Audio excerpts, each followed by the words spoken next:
Hey guys, it's Eric here at Farpoint Restorations. Today I'll be showing you how to do a timing belt, water pump, tensioners, and idler bearings on the Volvo V70 S60 Cross Country 70. These are going to be the same also for the S40s and the S80s with just very minor differences. So if you want to watch this, if you own one of those, feel fine to do so. All the way from 1993 to 2007. That's a long time. The only difference being with the tensioner, and I'll get into those differences when we get down to it. Timing belts, they were due in 1993 every 30,000 miles. Then they rapidly went to 70,000. Then they went to 105. If you buy a Volvo and you don't know when the last timing belt was done, you better do it, because these are interference engines. They will blow up, and these cars are simply not worth replacing engines on unless you happen to have a spare one. This engine is actually coming out of this car after I do this work and will get put into another car. So that is why I'm doing these upgrades. The belt on this, I'll show you when we get a little closer in here, is cracked. I don't know when it was last done, so I'm going to replace it. I bought this kit. It came with a belt. It came with a water pump. It came with the idler bearing. And it came with a tensioner bearing. It also has new bolts for the water pump, a new gasket for the water pump, and this one also came with seals if I had leaking seals. Now I don't, because I did replace all the seals when I bought this car, but apparently I must have reused the timing belt because it looks pretty ugly at this point. Although it has been 10 years or 5 years and at least 70,000 miles, so maybe the belt's okay, but I don't want to risk that.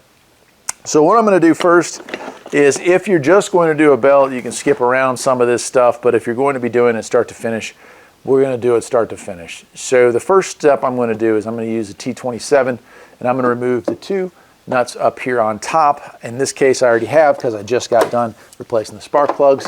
I'm going to remove the two clips. I'm going to pull that off. Let me get the camera closer and I'll show you what I mean by some cracks in the timing belt. Not sure how well it's going to show up, but on every single one of these bands there is a crack. Stress crack.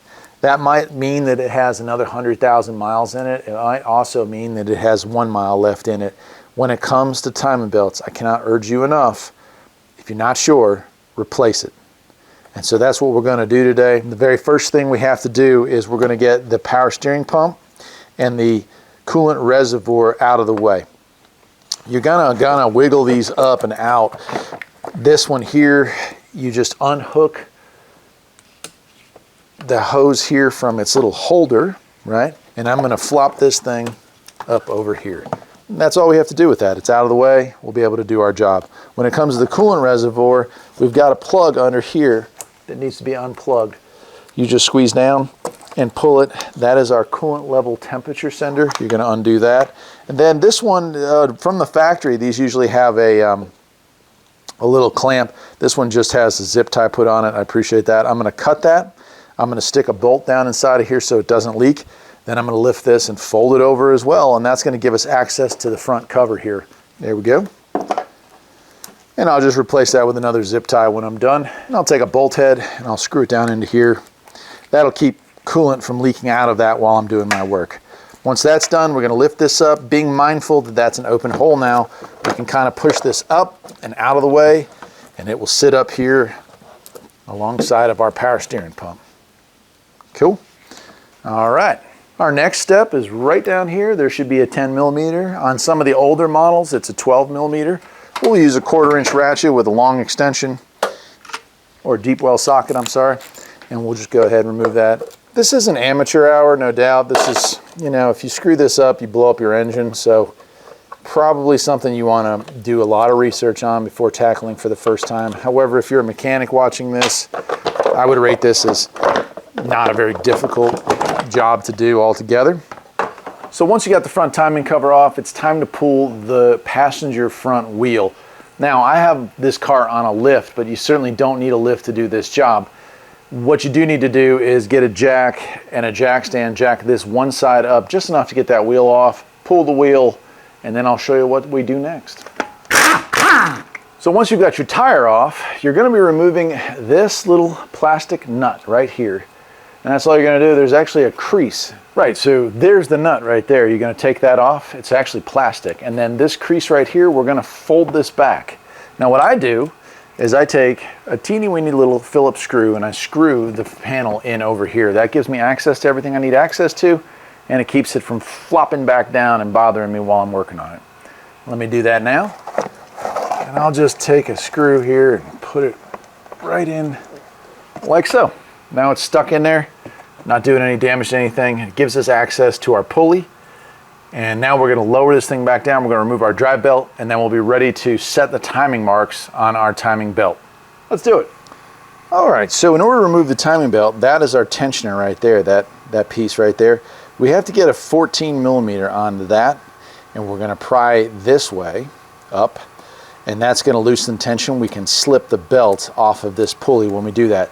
Before you do that, however, make a little bit of a drawing.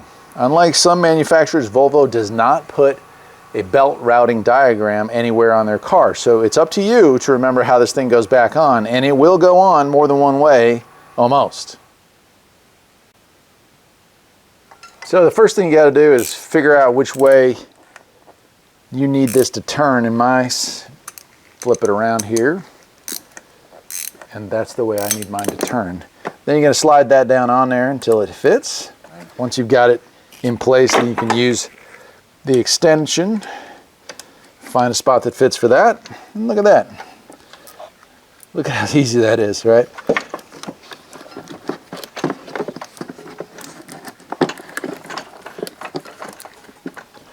And our belt's out. With our drive belt out of the way, it's time to find the marks on our timing gears. Now this is kind of weird, but these gears they'll move when we take these apart. These are variable valve timing hubs. They will move about 2.5 teeth. And so you want to make sure you make a good solid mark. That way when we go back together again, we know that we have everything lined up well. I have a white paint marker. I'm going to mark both this and the lower. And in order to make this a little easier for you, once we get this lined up, I'm going to go ahead and take off the crank pulley just so you can see what I'm doing a little better. You do not have to take off the crank pulley, although I feel it's easier. But if you don't have that size socket, if you don't have an impact gun, then you don't have to do that. Without that being taken off, there is no special tools needed to do this job. Yes, I used a special, an easier to do tool, but a 14 millimeter combination wrench would have gotten that drive belt off. So this next part, which is marking the cam gears and the crank gear, I'm a little different than most about anybody else out there doing it, but 28 years of working on cars, it has worked for me. There is nothing wrong with making a whole lot of marks. If we want to make absolutely sure that our stuff is where it belongs, the factory marks are great, but you can make some extra marks, and I have, and I want to show those to you right now. This way, when I put it back together, there's no mystery. While this car is relatively simple to do a timing belt on, I've worked on many cars that had a whole lot more gears and a whole lot more chains and a whole lot more belts and tensioners and idlers and so on and so forth. And getting a single one tooth off often meant either damage to the car or 18 or 19 hours to do it all over again. So let me show you what I did. All right, here we are, and you can see the factory timing marks are there. Now when you put your cover on, you can line it up, right? But if you can see down in there, I've made another mark. Can you see the white paint? I painted one of the teeth and I painted a mark on the timer, on the engine block, so that I know where 0 is. There is some timing marks on there. I find them very hard to read, especially with the pulley on. And so this is just another way of making life a little easier. As far as these up here, hopefully you can see I've added one right there on the tooth and on the block. And when I come back here, well, I've added one here on the tooth and on the block. In fact, I've added another one on the tooth and on the block, and it's a little harder to see because there's stuff in the way, but there's one back there as well. So I've given myself 3 marks, the factory marks plus 2 more that I made. On the bottom, I've given myself 2 marks, the factory mark plus the one that I've made. And by doing that, I pretty much rule out any doubt that I might have in my head that I don't have this put together right. All right, we're going to move on now, and for the sake of filming, I am going to pull off the crank pulley. I kind of recommend if you have the tools, you do that, but if you don't, well, you'll be ready to move on to the step after that, so stick around. So here we are back underneath, and I'm going to use, it's 1 1/4 inches. It's a little loose, but it'll fit it. Once those 5 bolts are out, I take a brass hammer and just tap around here ever so slightly, and we'll be able to pull this off. All right, so as you can see on this one, we have the pulley off. Now, on earlier models, this and this right here, the nuts, there are the bolts that go through there, they were much longer, and they actually held the belt in place. They sat really close to the belt. So the idea was that it would prevent the belt from popping a tooth if there was a kickback or something like that. But they got rid of it. You can see I can stick my finger in here easily. So this panel does not need to be removed unless you don't take off the pulley. If you don't take off the pulley, then this nut right here, or bolt, and that bolt right there, you'll take those off and you'll slide this sheet right here. It comes off, it's a protectant. You're gonna take that off. That'll give you the access to get your belt out and around if you choose not to take off the pulley. For us though, we're ready to lower the car back down, get at it from the top. We're gonna take off our tensioner, our idler, and we're ready to get to that water pump. Let's do it. Here we are back up on top, and it's not a bad idea. Double check, make sure that all your marks are still where they were before we started messing around with our pulley, because we don't want to have this thing have moved a little bit. It can cause problems when we go to put it back together again.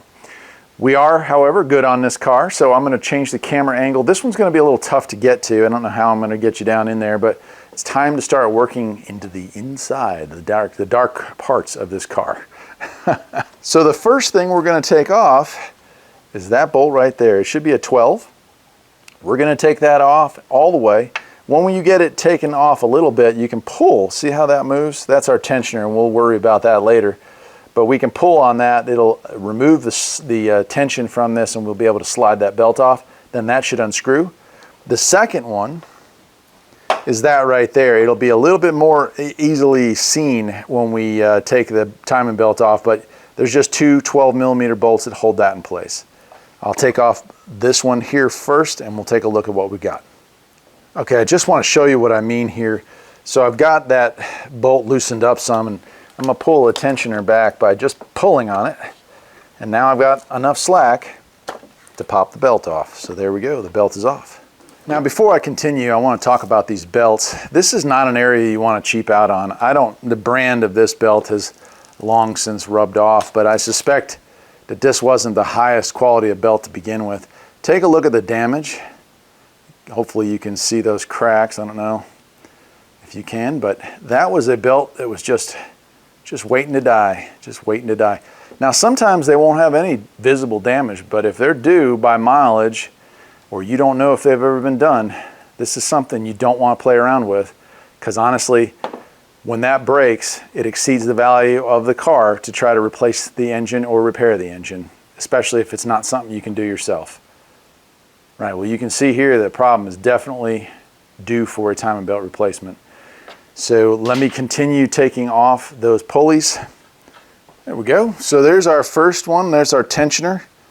And that's genuine Volvo, which is great, but it also leads me to believe that both that timing belt and this tensioner and every other part on this car is going to be original, which means it made it 65,000 miles. That is scary. That is definitely running on borrowed time. Now this tensioner feels great, and who knows, maybe it'll last another 100,000 miles, but it's not going to last it in this car because I'm not taking the chance. However, don't throw this out, because once I get the other idler off, we're going to compare all our parts to make sure that the kit we got is right, because the kit that I've got first time, even though it said by the VIN number that it was the correct kit for this car, it wasn't right. So this next pulley, it's a little more impossible to see, but there it is. There's a bolt here and another one right there. You can get to both of them without any special tools. They're 12mm. I'm going to go ahead and remove those. It's also going to give me a little more access to replace my water pump here in a second. And there is our timing belt tensioner taken off, or I'm sorry, our timing belt idler. So there's our idler. Again, it's in decent shape, no noise, no grinding. No name on that, but as I recall, the Volvo ones didn't come stamped on these either.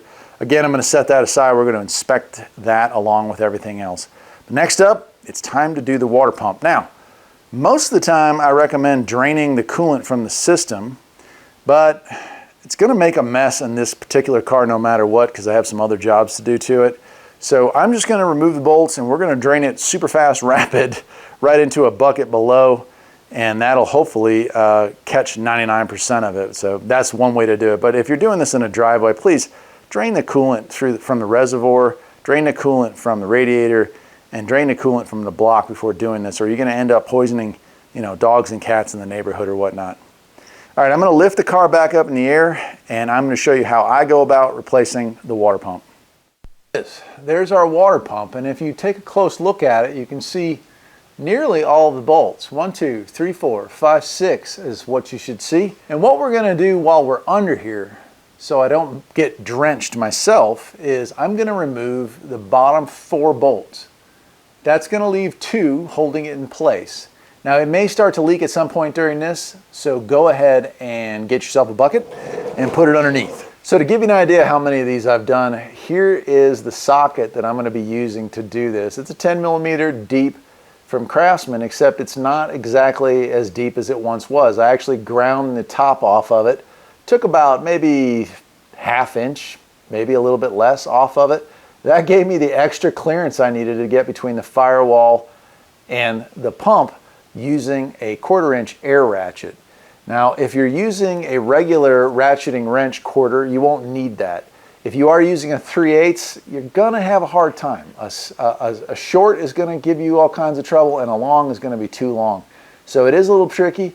If you wanna grind down one of your sockets, a 1/4 inch from Craftsman, I know this is a US made one too, so it kind of breaks my heart that I did this now, but it is what it is.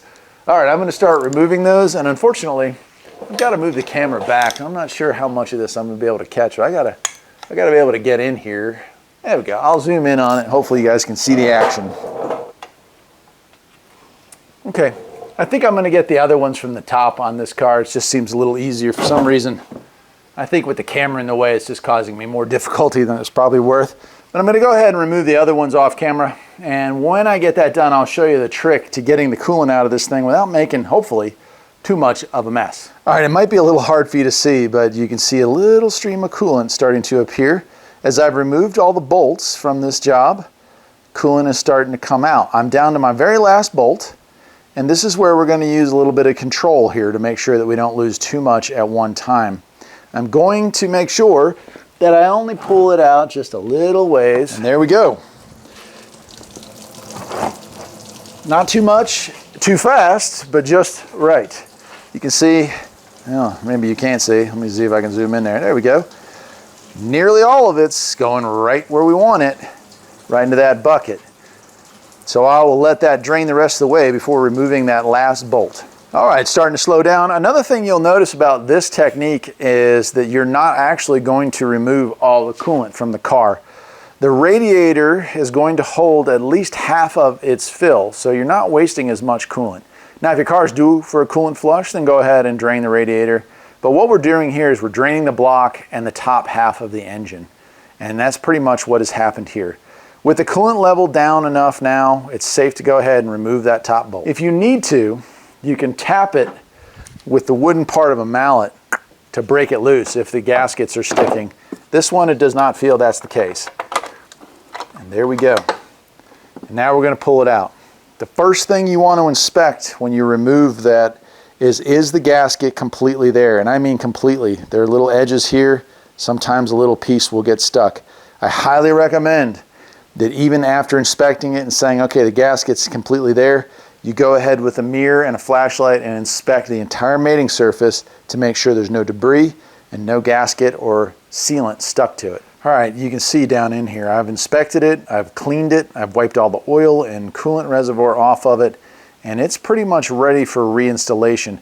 If you see any pieces of gasket that are stuck on there, use a safety blade razor and scrape those off carefully from the bottom. Usually get it from upside down there so you can see it all. Right up there usually is where a piece will get stuck. The other spot is right there on that little dowel pin. So on this one, we're ready to put it back together after inspecting to make sure the pumps are compatible.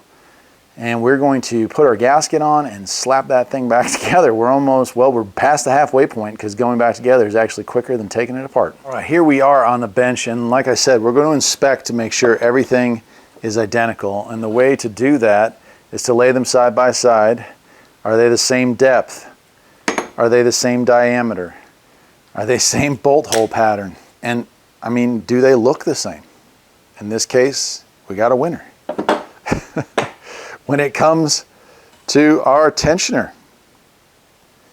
let's take a look at those. Are they the same? They made two different styles. There was a chassis brake. Make sure they're the same.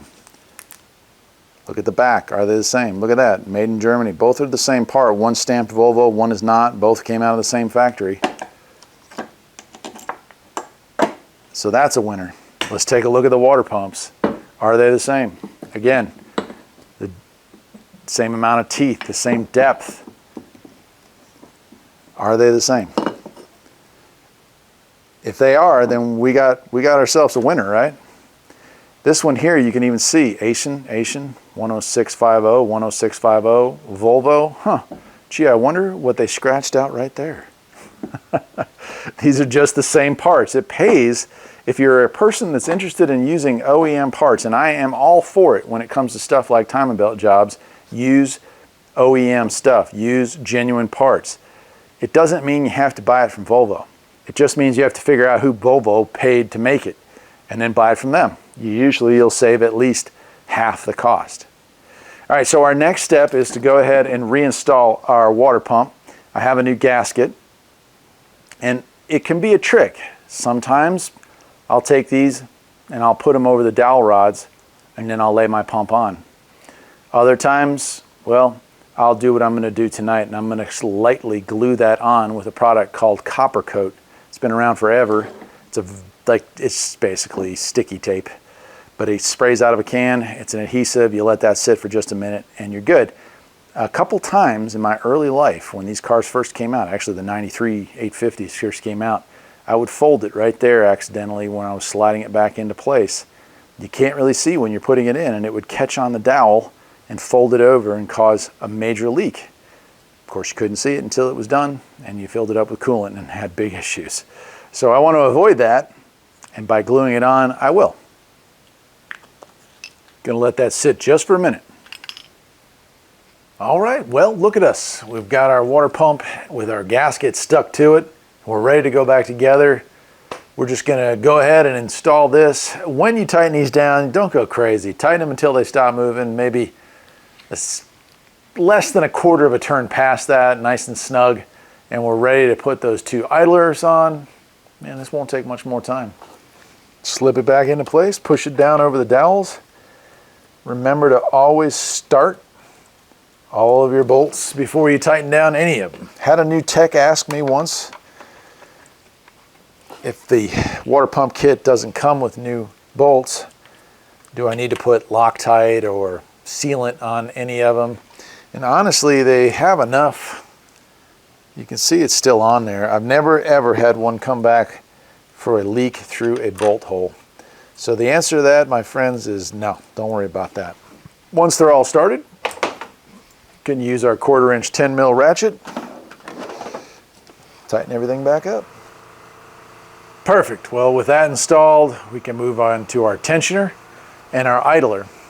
I'm going to start with the idler. Those are 12 mil.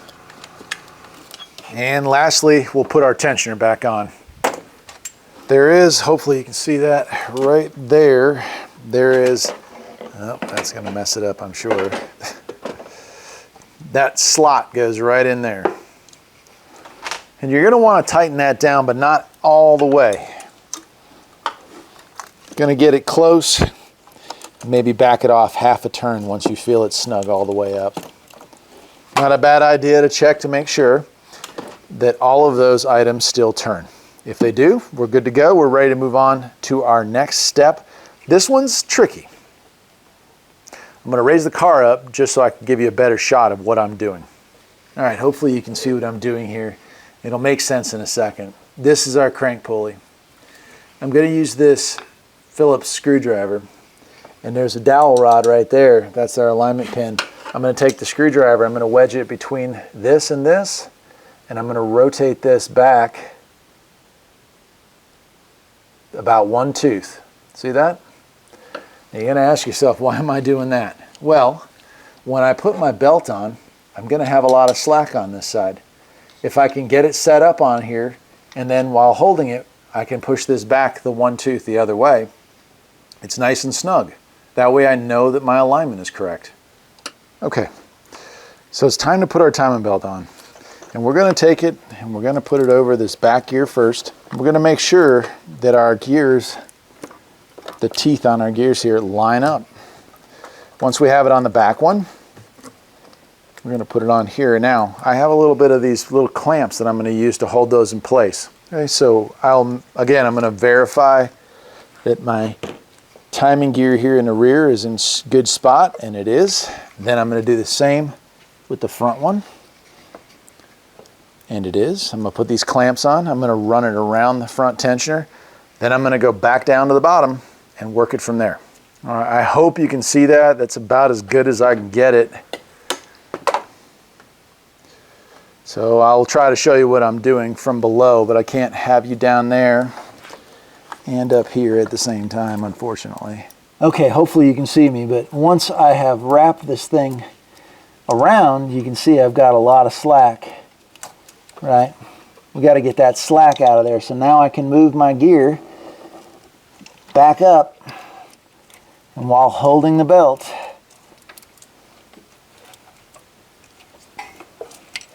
perfect. Okay, so our belt is on, it's snug, the tensioner has not been set, and we still have about half a turn, maybe a quarter of a turn left on that tensioner.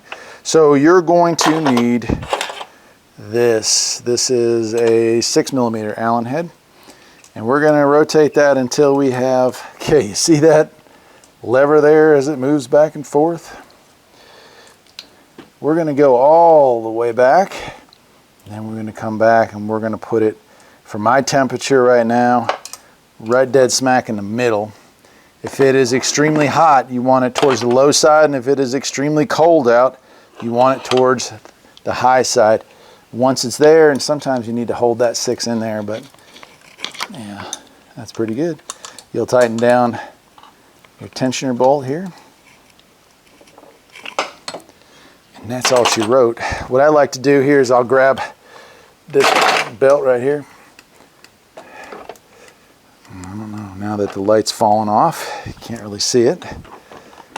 Oh, it's a little too much. You see, after I twisted it and undid it there, so I'm going to loosen it up, adjust it again. I'll show you what it looks like when it's done. All right, look at that. It's beautiful.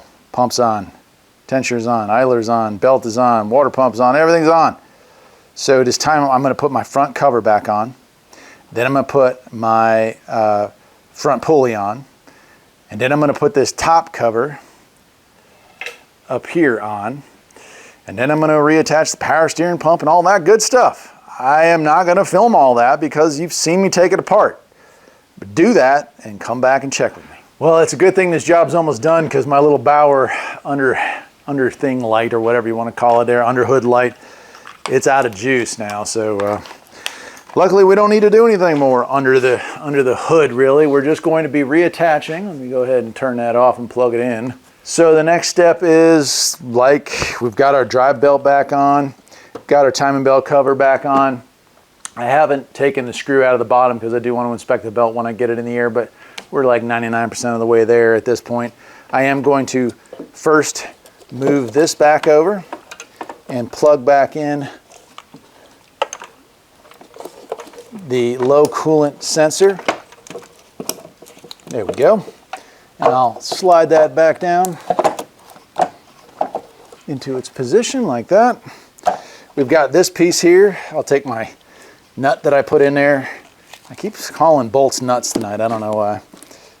Maybe because I'm going nuts. We'll slide that back on. I will put a zip tie there to hold that from leaking. And then we're going to take our power steering pump, snake it back around here, and slide it back into place like so. And we're down to this top cover right here.